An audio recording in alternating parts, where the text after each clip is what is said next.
আসসালামু আলাইকুম। আমি নূর মোহাম্মদ ফজলে করিম, সিনিয়র ইন্সট্রাক্টর, বিষয়ভিত্তিক, দিনাজপুর কারিগরি প্রশিক্ষণ কেন্দ্র। আমার প্রাণপ্রিয় ছাত্রছাত্রী ভাই বোনেরা, আশা রাখি তোমরা ভালো আছো, আমরাও ভালো আছি আলহামদুলিল্লাহ। সারা বিশ্ব আজ করোনা ভাইরাসে জর্জরিত, বাংলাদেশও করোনা ভাইরাসে আক্রান্ত, যার ফলশ্রুতিতে গত 18 মার্চ থেকে বাংলাদেশের সকল শিক্ষা প্রতিষ্ঠান বন্ধ ঘোষণা করা হয়। দীর্ঘ 70 দিন তোমাদের সাথে আমাদের কোনো যোগাযোগ করা হয়নি। পরবর্তীতে কারিগরি বোর্ডের নির্দেশনা অনুযায়ী আমরা আবার নতুন করে তোমাদের কাছে ক্লাস পৌঁছে দেওয়ার জন্য অনলাইন ক্লাস চালু করেছি, যার ফলশ্রুতিতে আজকে আমি তোমাদের মাঝে নবম শ্রেণীর বাংলা ক্লাস উপস্থাপন করব। আমি বাংলা ক্লাস শুরু করার আগে সিলেবাস নিয়ে একটু কথা বলতে চাই। আমি বাংলা পুরো সিলেবাসের বিষয় হচ্ছে 5টা গদ্য, 5টা পদ্য, কিছু ব্যাকরণ, তার সাথে উপন্যাস আছে। আমি গত জানুয়ারি মাসে ক্লাস শুরু করার আগে আমি পুরো সিলেবাস থেকে 2 ভাগে ভাগ করে নিয়েছিলাম, বর্ষমধ্যের আগে ও বর্ষমধ্যের পরে। বর্ষমধ্যের আগের অংশ থেকে আমি 18 মার্চের পূর্ব পর্যন্ত আমি 3টা গদ্য ও 1টা পদ্য পড়া হয়ে গেছে। আজকে তারই ফলশ্রুতিতে যে প্রথম পদ্যটা আসে, সেই পদ্যটার নাম হলো কপোতাক্ষ নদ। আজকে আমি পুরো কপোতাক্ষ নদের কবি পরিচিতি ও অন্যান্য কথা বলবো। কপোতাক্ষ নদ আলোচনা করার আগে অল্প পরিসরে নদ এবং নদী নিয়ে আলোচনা করা দরকার। এখানে বাংলাদেশ নদীমাতৃক দেশ, কিন্তু কপোতাক্ষ নদ কেন হয়েছে? কপোতাক্ষ নদ হওয়ার পিছনে নদী আর নদের পিছনে একটাই পার্থক্য, সেটা হলো নদীর সাথে কোনো না কোনো শাখা প্রশাখা থাকে, কিন্তু নদের কোনো শাখা প্রশাখা থাকে না। এই ডাইরেক্ট গিয়ে সমুদ্রে সাথে মিলিত হয়, আর এই কারণে নদের গভীরতাটা বেশি। এইরকমই বাংলাদেশের একটা কপোতাক্ষ নদের ধারে সাগরদাড়ি গ্রামে এই কপোতাক্ষ নদ কবিতার লেখক কবি মাইকেল মধুসূদন দত্ত জন্মগ্রহণ করেন 1824 খ্রিস্টাব্দে 25শে জানুয়ারি। তাহলে আমরা কপোতাক্ষ নদের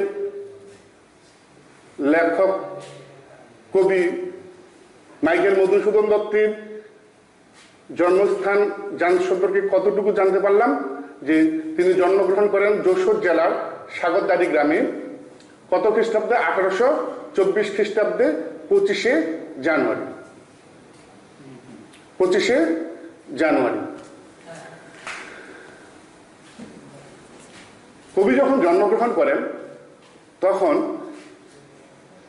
কবির নাম ছিল শুধু মধুসূদন দত্ত। তিনি এক দত্ত পরিবারে জন্মগ্রহণ করেন, কবির নাম ছিল মধুসূদন দত্ত। তাহলে আমরা এখান থেকে কপোতাক্ষ নদের কবির সম্পর্কে কি কি জানতে পারলাম? কবির জন্মগ্রহণের সময় নাম ছিল মধুসূদন দত্ত। তিনি 1824 খ্রিস্টাব্দে 25শে জানুয়ারি যশোর জেলার সাগরদাড়ি গ্রামে জন্মগ্রহণ করেন। এতটুকু জানতে পারলাম। স্কুল জীবন শেষ, তিনি মূলত স্কুল জীবন যশোর শহরের মধ্যেই সীমাবদ্ধ ছিল। স্কুল জীবন শেষ করার পরে তিনি কলকাতা হিন্দু কলেজে ভর্তি হন। স্কুল জীবন শেষ করার পরে তিনি কলকাতা হিন্দু কলেজে ভর্তি হন এবং তৎকালীন 1824 সেই সময়টা ছিল ব্রিটিশ উপনিবেশিক সময়। ব্রিটিশদের দ্বারা আমাদের দেশ, পুরো ভারত উপমহাদেশ পরিচালিত হতো এবং বিদেশি কালচারটি আমাদের দেশে প্রচলিত ছিল। এবং সেই ইংরেজি সাহিত্যের প্রতি কবি এত বেশি আকৃষ্ট হয়ে পড়লেন, তিনি আকৃষ্ট হওয়ার ফলশ্রুতিতে 1842 খ্রিস্টাব্দে কবি খ্রিস্ট ধর্মে দীক্ষা গ্রহণ করলেন। হিন্দু ধর্ম ত্যাগ করে তিনি 1842 খ্রিস্টাব্দে খ্রিস্ট ধর্মের দীক্ষা গ্রহণ করলেন এবং কবির নামের শুরুতে এই মাইকেল মাইকেল নাম চলে আসলো। কবির জন্মের সময় নাম ছিল মধুসূদন দত্ত। খ্রিস্ট ধর্ম 1842 খ্রিস্টাব্দে খ্রিস্ট ধর্মের দীক্ষা গ্রহণ করার পরে কবির নামের শুরুতে চলে আসলো মাইকেল, যার ফলশ্রুতিতে কবির নতুন করে নাম হলো কবি মাইকেল মধুসূদন দত্ত। এবং এই পাশ্চাত্য শিক্ষা গ্রহণ করার পরে কবি ভারত উপমহাদেশ থেকে ত্যাগ করে ফ্রান্সে চলে যায়। ফ্রান্সে চলে যাওয়ার পরে ইংরেজি শিক্ষা এবং ইংরেজি সাহিত্য সাধনায় মনোনিবেশ করেন।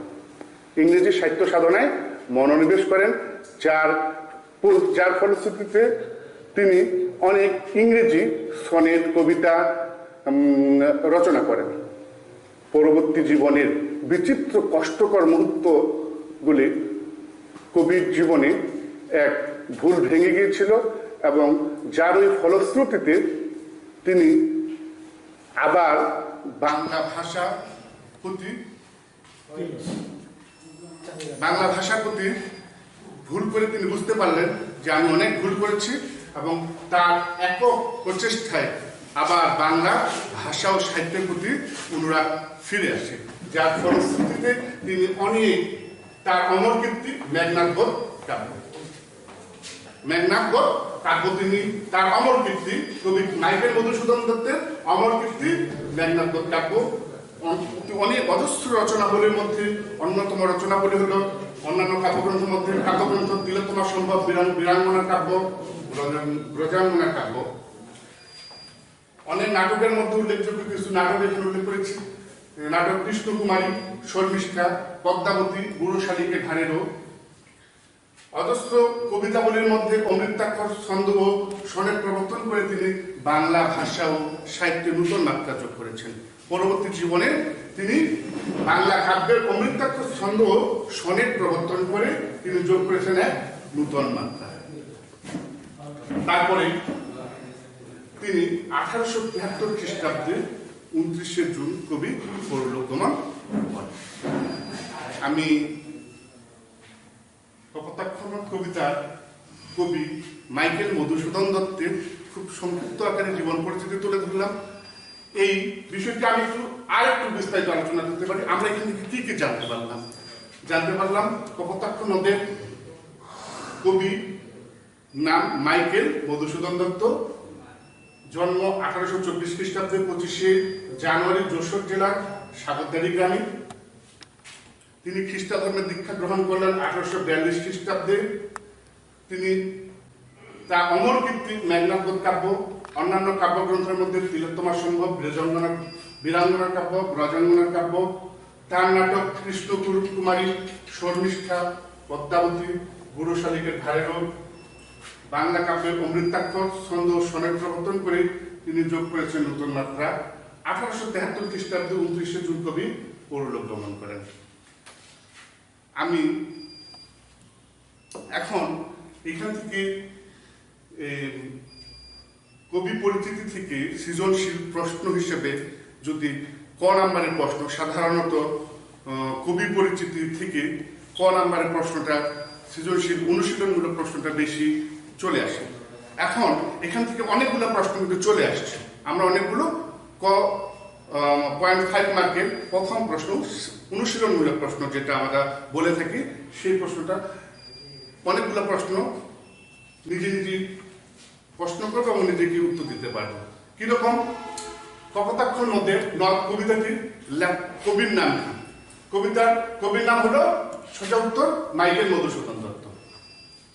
পরবর্তীতে যদি প্রশ্ন চলে আসে মাইকেল মধুসূদন দত্ত কত তারিখে জন্মগ্রহণ করেন, কত সালে জন্মগ্রহণ করেন, সেক্ষেত্রে আমরা উত্তর দিতে পারবো 1824 খ্রিস্টাব্দে 25শে জানুয়ারি। তৃতীয় প্রশ্ন এখানে আসতে পারে, তিনি কপোতাক্ষ নদ কবিতার কবি মাইকেল মধুসূদন দত্তের গ্রামের নাম কি? তাইলে মাইকেল মধুসূদন দত্তের গ্রামের নাম হলো সাগরদাড়ি গ্রাম। আরেকটা প্রশ্ন এখান থেকে আসতে পারে, কবি মাইকেল মধুসূদন দত্ত কোন জেলায় জন্মগ্রহণ করেন? যশোর জেলায় জন্মগ্রহণ করেন। এখানে আরেকটা অনুশীলনমূলক প্রশ্ন হতে পারে, সে প্রশ্ন হলো কি, কত খ্রিস্টাব্দে তিনি খ্রিস্ট ধর্মের দীক্ষা গ্রহণ করেন কত 1842 খ্রিস্টাব্দে খ্রিস্ট ধর্মের দীক্ষা গ্রহণ করেন। এখানে অনুশীলনমূলক প্রশ্ন আরো অনেক আসতে পারে। কি মাইকেল মধুসূদন দত্তের অমর কীর্তি কি? অমর কীর্তি মেঘনাদ কাব্য। এখানে আরো একটা প্রশ্ন, আরো অনেক প্রশ্নের মধ্যে প্রশ্ন হতে পারে তিলোত্তমা সম্ভব কাব্যটি কোন কবির লেখা? আমরা সোজা উত্তর দিতে পারবো মাইকেল মধুসূদন দত্ত। এখানে অনেকগুলো কাব্যগ্রন্থ আছে, আবার নাটক আছে। নাটক কৃষ্ণকুমারী শর্মিষ্ঠা পদ্মাবতী পুরুষালিকার ঘরেরও। তোমরা যখন পরবর্তী জীবনে চাকরির ইন্টারভিউ দিতে যাবে কিংবা বিভিন্ন পরীক্ষায় তোমাদের এই প্রশ্নগুলো চলেই আসতে পারে। যেমন মাইকেল মধুসূদন দত্তের একটা লেখা নাটকের নাম উল্লেখ করো, সেক্ষেত্রে কৃষ্ণকুমারী শর্মিষ্ঠা পদ্মাবতী পুরুষালিকার ঘরেরও।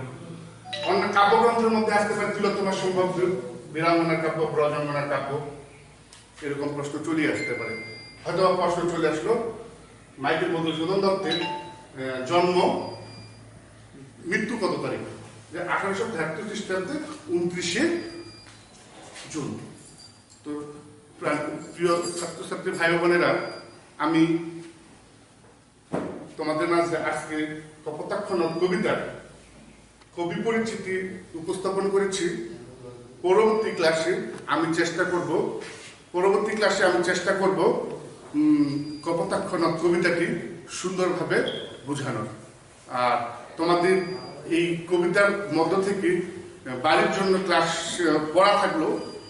কপোতাক্ষ নদ কবিতাটি কবি পরিচিতি আজকে যেটাকে পড়ালাম এটা সুন্দরভাবে বাসায় পড়বে। এর পাশাপাশি কবিতার যে কপোতাক্ষ নদ কবিতাটা আছে, এই কবিতাটা খুব ভালো করে তোমরা পড়াশোনা করবে। আমি এর পরের দিন পুরো কবিতাটা পড়াবো। ধন্যবাদ।